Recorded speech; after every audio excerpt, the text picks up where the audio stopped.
Hey, what's up, guys? I'm right here with boxing and basketball, and we have a special guest today, Clayton Ward. What's up, man? How you doing, man?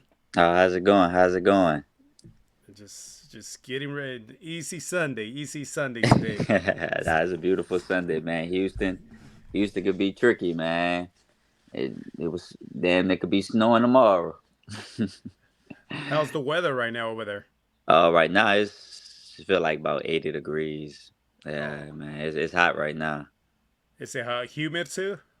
Yeah, yeah. It's human. It's human. It definitely Y- is, man. So it's a perfect time to go ahead and get your miles and stuff out the way. So yeah. Gotcha.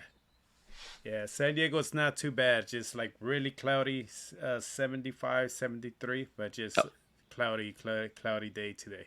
oh, All okay. right, Cool, man. cool. So what's up, man? What have you been up to? Oh man. I've been just regrouping after the last fight, man. We just trying to, just capitalize on our mistakes and things like that. So we just been Gotcha. working in Okay. silence, like basically, man. So Gotcha. Okay, we'll talk about your past fight in a little bit. So tell me, like, how did you start boxing? Where did that passion come into your life, or the sport came into your life? it came, I would say 20 I would say 2019, 2018, around that Hmm. year um after I graduated high school. I was before boxing. I was basketball. I played basketball throughout my high school career, and I wanted to, I wanted to pursue basketball career, but Hmm. things fell short, and one thing led to another. I kind of picked up on boxing like kind of out of nowhere because I never was like a bad kid. So Hmm. boxing, when people say I picked up on boxing, it's like kind of like mind blowing. Everybody's like Clayton, you box, you box. I was like, and I never got into a fight or anything like that when I was younger, anything like that. So it surprised me as well too. After I would say probably like my sophomore year in college, I decided to, try to, find another sport, Hmm. and boxing, was the first thing on my list, and went to the nearest boxing gym, Adonis Academy, started off over there, and I fell in love ever since. Hmm. Okay. And going from basketball to boxing, I know there's a big difference in getting hit, but getting prepared and physically right. What's the biggest difference, or what similarities do the both sports have in common? Um, I would say footwork. So that's what really I would say that I exceeded more because my footwork was already there, and I already had the footwork from basketball, so that transitioned over to from to boxing. So I would say that's number one because you have to have your footwork, and that's um my quickness. So I would say that's the same from there as well to in my reflexes. So I would say that's a big comparison. They'll say like that's the same from there without without punching, of course. But so Gotcha. And the were you a fan of the sport? Did you watch boxing on TV and all that when this was before you became a boxer? no, no sir, no sir. Really? I haven't. No, I haven't. That's crazy. So that's the crazy story of mine, man. That's I never watched boxing. I never watched boxing. I never had like a favorite. I mean, I know some boxers like like the past boxers like Roy Jones and things like that. Hmm. But as far as like me just watching a full fight or going to a fight, no, I haven't. Wow. So it was like a 360. Like Yeah, boxing just definitely. appeared in your life. Like, yeah, definitely. That's why I say it's a mind blowing. Like when people now that I'm grown and things like that, and people, come across me and know that I'm a professional boxer now is really wild to everybody. So And you stay in Cypress, Texas, right? Or yes, sir. Yes, sir. and how's the boxing? How's the community over there? Like, is there a lot of boxing gyms, a lot of amateur events, and all that around there, or is it kind of just like one gym and you have to No, travel we have around? we relocated. So we back on Mm. Clay and Highway 6. So around that area, no, is mostly um still like smaller gyms besides like the Dynasty Academy, the Grind, and Mm. our gym. So that's really the three gyms that's kind of like everybody familiar with. And they probably have like some small other gyms, but they're probably mostly for like fitness and Mm. things like that though. But for as like a boxing gym, yeah, that would be like the three that's in the Katy area. Gotcha. And tell me, once you started boxing and you started getting ready, when did you decide to say, like, you know what, this is a sport I want? You tried it, and then you're like, you know what, I want to make a career out of it. What was the reason why that you started going? Um, the reason why I started once my once my once my coach realized that I had potential in the sport, and he started taking I would say taking me serious, Gotcha. for is like just okay, I'm showing up every day, I'm coming, I'm disciplined and things like that. Finding me basically finding me fights, finding me sparring and things like that, and making me the number one priority. I was like, oh, okay, I probably I probably have something in the sport. I probably can make a career Gotcha. out of it. Um, like I said, it wasn't easy though. So I can't. Yeah. It was a long journey. So, um, but um, yeah, that's all I can really can say about that. That's Gotcha. yeah, I can really say about that. Gotcha. And so tell me, once that started and the ball started rolling and you started going to the gym often and all that, when was the first time you had your amateur fight and how did it go? Oh, my first amateur fight. Oh man, I can never forget. It was in Greenspoint at the Greenspoint Mall. I was under the Dynasty Academy at the time, man, and I got the stoppage, man. I got the Nice. first round stoppage. It was I got the video and everything. I had recently, uh, Coach Dynasty, he recently sent me that video, probably not too long ago, man, and all I could do was just laugh because like from seeing myself then and now, it was like a 360, man. Like the technique, just the swagger, just just the feel of it, man. It was just I wasn't stiff. I mean, I was stiff at that moment and stuff like that. But Hmm. looking at it, it was like, damn, I could see like I see why I turned pro because I wasn't I would say for me, that being my first fight, I felt like it looked like I've been there for like a minute, man. So Mm-hmm. um, like I said, shout out to Donis, man, for showing me my fundamentals and things like that, man. Nice. Nice, nice. And so how many amateur fights did you have? How have you have under your belt? Uh, I had 25 and I lost six. Okay. And Yeah. how was your experience in the Golden Gloves when you were going through that? Um, it was it was great, man. The make only the hardest part was the making weight, man. That was my first time making 112. Yeah, That was that's insane. that One was twelve for insane, definitely. But it was just like for as like once I start seeing the weight dropping and everything, it was just the mental thing after that. that's what I was really for. It's like the opponent. That was like the kind of the last thing on my mind. It was just making that weight and proving to not only myself but to other people that I can make that weight and I can fight at that division when the time is right.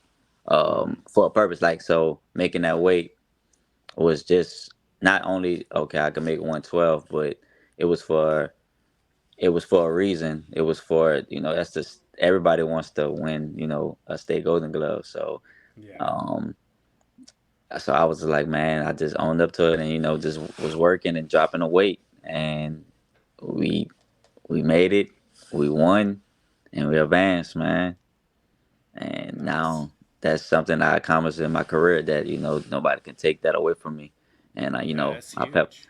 that's that's very huge. And from coming from the background that I came from, it was that's I'm proud. I'm proud to say that that I'm Nice. Houston Golden And Gloves man champ. so, for up and coming fighters and all that, what would you suggest, or like if somebody could tell you, like when you started trying to get to that weight, what's the biggest thing that you would tell somebody? This is what helped me. Like this is what would make the process of losing weight a little bit easier, or make it healthier, or whatever. Because it Um, seems like you were hydrated enough and ready to go to win the gloves. So you did something right. and but it was it was crazy. Now that I'm learning more about nutrition and things like that, and what Mm-hmm. to eat and what not to eat. Man, actually, man, Golden Gloves, like I said, the making that weight was like hard because I really didn't know how to prepare, like kind of prepare like the correct way to make that weight. I was just basically, all right, I'm gonna get up, run, work out like probably like I had to work out like 3 times out the day and eat less. So by doing that, I like when we turn pro, everybody got their own nutritions and things like that. Like they pay for their stuff like that. And Mm-hmm. now I just was going to HEB, getting my meal preps, eating the salmon, the asparagus, and I'm calling it a day. And drinking water throughout the drinking water and Mm-hmm. fruits and stuff like that. The basic things that everybody should already be aware of. It wasn't like no secrets or things like that. Um, it was just I'm glad that I can say that I sweat a lot. So that So was a hopefully that A for helped me. out. Yeah, that yeah. So once after a workout, I drop at least a good 6 7 pounds after a workout, and and we still got more workouts throughout the day. So Mm-hmm. Gotcha. so that really helped. So if you Plus sweat a that lot, Houston weather too. yeah, that and it was yes, and it was like summertime, like it was summer, like then the summertime at the time, so that really helped. And plus now that the gym, kept the gym like at a high temperature, so that helped as well too. So like things like that, just the small things, and just not eating after a certain time throughout the day, Mm-hmm. um, and just staying disciplined on it, man. It's gonna get hard at times, especially when you're peaking, and it's definitely gonna get hard. But if you really, if this really your sport and you're really dedicated, you'll find a way. And people be like, man, making weight is hard. It's harder. Like it's really a mind thing. When it gets to the end, to the ending part, it's really a mind thing. Mm-hmm. Do you really want to? Okay, wake up out your sleep and try to eat that little, like the little snack, and wake up at the, be like, nah, wait till the next day, and get it off. Eat when you're supposed to eat. So that's Mm-hmm. it's just discipline things like that, and um, yeah. So yeah, it's different. Your body. People got different bodies, so it's just all up to your body, though. Mm-hmm. And what do you remember of that last fight in the Golden Gloves that you had? Um, so you talking about state, or you talking about the Houston Golden Glove? The Houston ones. Oh, the Houston one. It was it was a stepping stone for me, man. So it was just like okay, in my head, I was just like, man, if I win this tournament, I'm gonna be considered the man, and at the weight. in that division. So Hmm. that was the only thing on my mind, and like um, just running through my head. So I just like I got to get this under my belt, and just prepping up to it. Like I had a beautiful camp. I had the support from my gym and from my family members. Um, just leading up to it, it was like I was preparing for a world title fight. So Nice.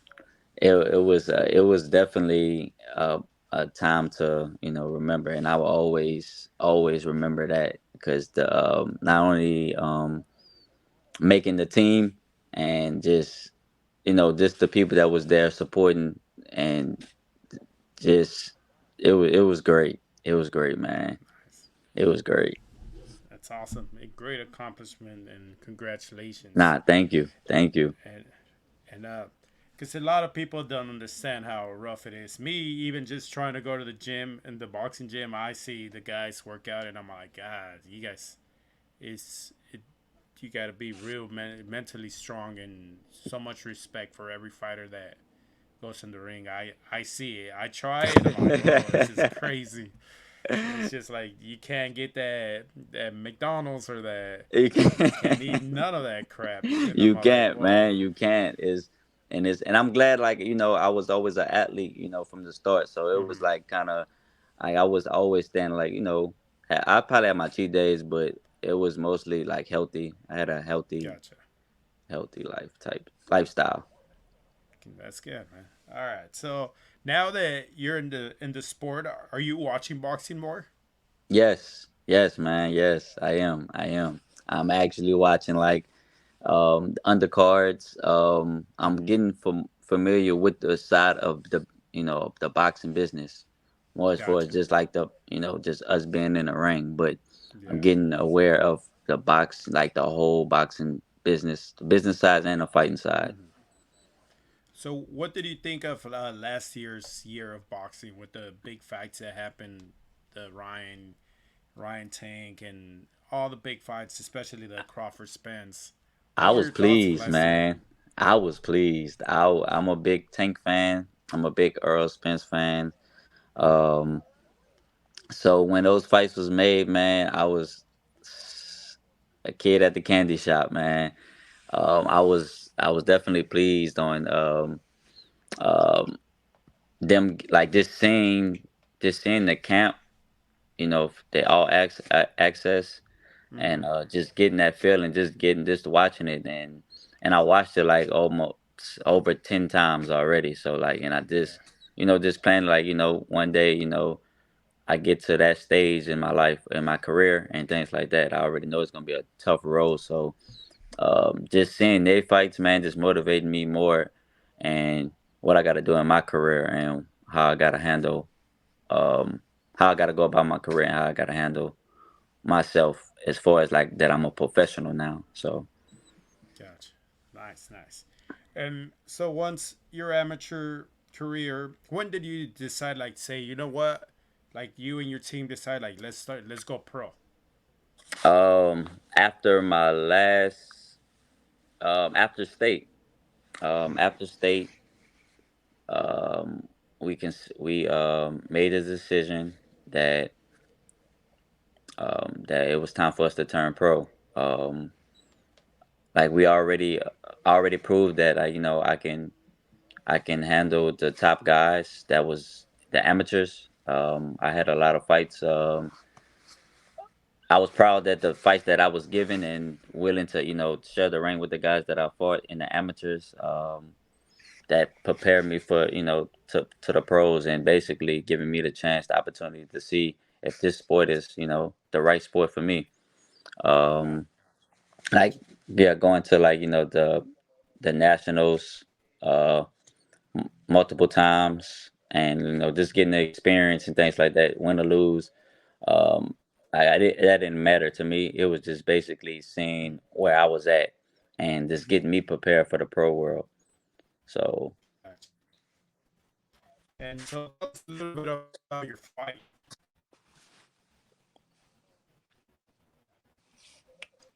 Can you tell us a little bit about your first fight when you became pro? your profession?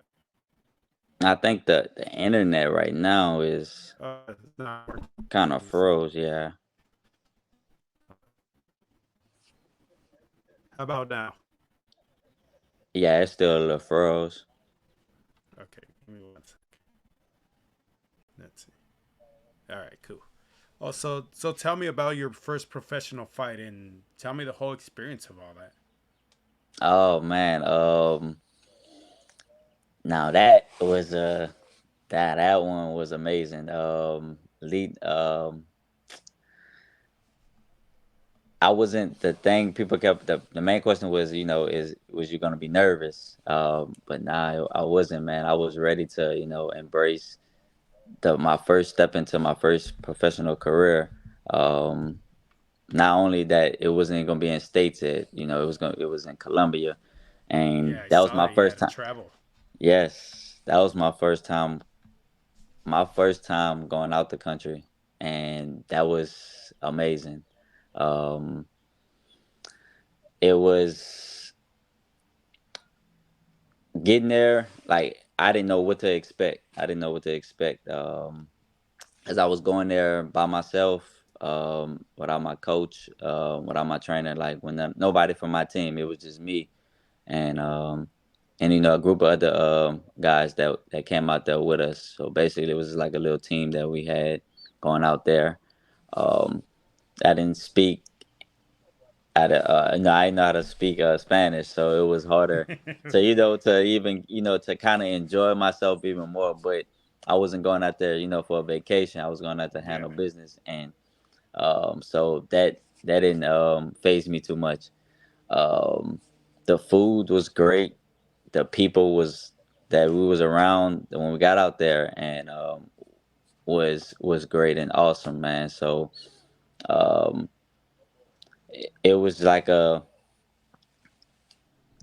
I would just say like the flight was just long, man. It was just long. So it was just like that was really the only just like The only. the delays and things like that when we had the delay and things like that. That was the only little downfalls and things like that. But going out there Gotcha. was a smooth travels. We made it there safe. We made it back safe. And leading up to the fight was because it's different now. So I'm not in the amateurs. The headgear is gone, smaller Mm-hmm. gloves, and I'm like, I now this is training wheels are off.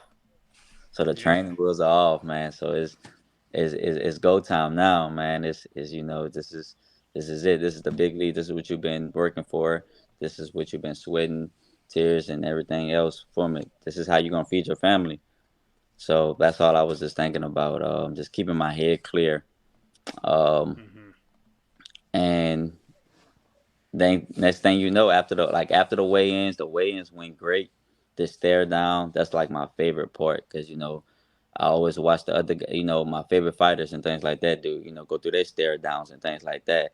So, man, the night before, I'm over there in the mirror practicing my stare downs. So I'm like, Yeah. oh, so that was the funny thing, man. So I was just in the mirror practicing my stare downs, and so the next day comes, after the weigh-ins, and it's go time. Um, so I get there. There's no pressure, no thing. We get wrapped up, we get suited up, and I was the last fight. So, Mm-hmm. um, so I well, it wasn't no pressure because it was like the second fight was a bigger stage, but this one was like this was still kind of still taking my time and developing stage. So the bell rung, man. I stuck to the game plan, and I got him out of there in like a minute. Yeah. Nice. Yeah, man. So yeah, it was a beautiful experience, man. I would love to go back. Uh, To Definitely. Colombia. Yeah, Nice, nice.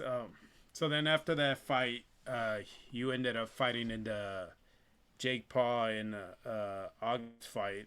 How did that come correct. about? But how did that fight get developed? Um, okay, that was a last minute fight. So because we already had something lined up for December. Mm-hmm. In Conroe, we was gonna fight in the local card out there already, back in Houston. So we getting the hardest thing, and I guess, and I tell my, the up and coming fighters is, finding an opponent in my weight division. If you're gonna fight in the lower weight classes, it's harder to find somebody in the states that's gonna fight at your weight class. So um, that was really we was searching like about 3 months straight, trying to find an opponent, and we couldn't find one. But coach was like, just stay ready. We just was staying ready, staying loose and things like that. And next thing you know, uh, coach got a couple connects out there in New York, and he he had got a call from them, and they said they was looking for a guy. They're looking for a guy in my class for the Jake Paul. So that was like about Mm-hmm. 3 weeks out though, and but we was like, now we still wanted to find somebody for our local fight. So we still was trying to go through Gotcha. there. So after that, about 2 weeks came through, we decided, we just decided, me and my team sat down, talk about it, and we decided to go ahead and take that fight. Um, like me, knowing what type of resume and things like that I want to do is like win or lose, it that kind of didn't matter to me. It was Mm-hmm. just The building, opportunity was there, yeah, and it's opportunity. getting. Yeah, the opportunity. That was a perfect opportunity for me, and it was a televised and things like that to showcase. The, you don't know who's watching, so that Yeah. wasn't that win or lose and things like that. Even though I did take that L, but I came out a winner because I still Yeah. Absolutely. it still helped me. It still helped me get in contact with important people like Yeah. today. So I would say that was a blessing, regardless of the out result. Well, I was watching the fight, and to me, it seemed like when he got you and you hit the ropes, that should have been a countdown, and they should have Correct. counted, and the referee allowed it to go on, Correct. and it seemed like a to me it was premature. The stoppage was little, a lot of mistakes from the referee happened, and I saw a lot of dirty techniques from your opponent with that little uppercut that he hit you with. Yeah, But it's boxing. It's a it's fight. boxing, So man. you. It's boxing. But It's it's it's, just it's like overall, boxing, it man. was a really competitive fight too. It definitely was. It definitely was, man. So that fight showed me that I belong. And I definitely, like I said, I told my coach and I told my team that I definitely in the future I want the rematch.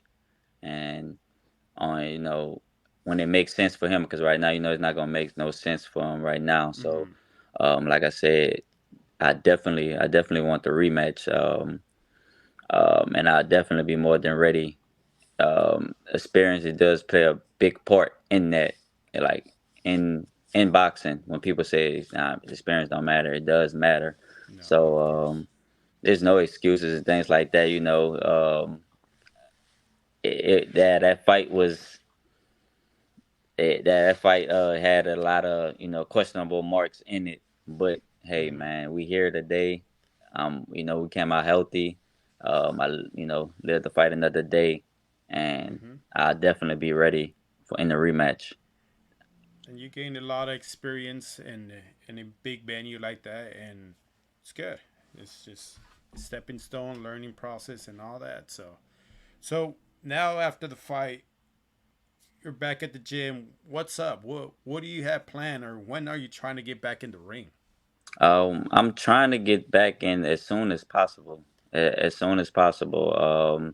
We've been trying to look for shows next month Hmm. out in March. We're trying to get on some of those.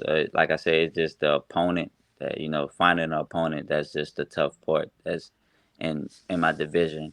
If not, Gotcha, we'll have to either go to Mexico or back to Colombia. gotcha. And What else? What could you tell your fans? Like, where they find you and keep up with your career, and give them all your social media and all that, so we could keep in touch, and whenever you have it fight announcements, let us know so we could put it out there.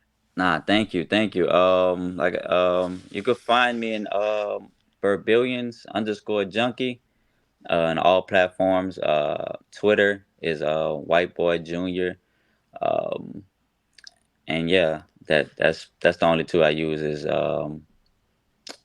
Instagram and Gotcha. Twitter. So like I said, Burbillions underscore junkie is for Instagram, and Mm-hmm. White Boy Junior is for Twitter. I have to ask you why did they call you White Boy Junior? Hey, that's the question that everybody asks. That's a name from after my dad, man. My dad is he had a it was a neighborhood nickname that he got back in New Orleans, back there. So and it was just something that I wanted to remake and just give it a brighter look, give that name a brighter look, man. Nice. So that he came from the streets, so I just wanted to just give his name a better look. That was it. Gotcha. Gotcha. Gotcha. Nice. All right. Well, Clayton, thank you a lot. Thanks a lot for being part of our little podcast. And man, just keep in touch with us, and just we'll get you on your next one whenever you get news of your next fight. Let us know, and we could even try to see if we could do a face off with your opponent and get something going Oh, and thank you, something like man. that. Nah, that would be awesome, man. Nah, thank y'all for having me, man. That's like I said, this is a blessing opportunity. So, like Awesome. I just said, thank y'all for having me, man. When y'all reached out the first time, I was no hesitation. Yes, let's do it. Awesome. All right. Well, from boxing and basketball, thanks again, Clayton, for your time. Alejandro, thank you guys for watching. Later. All right.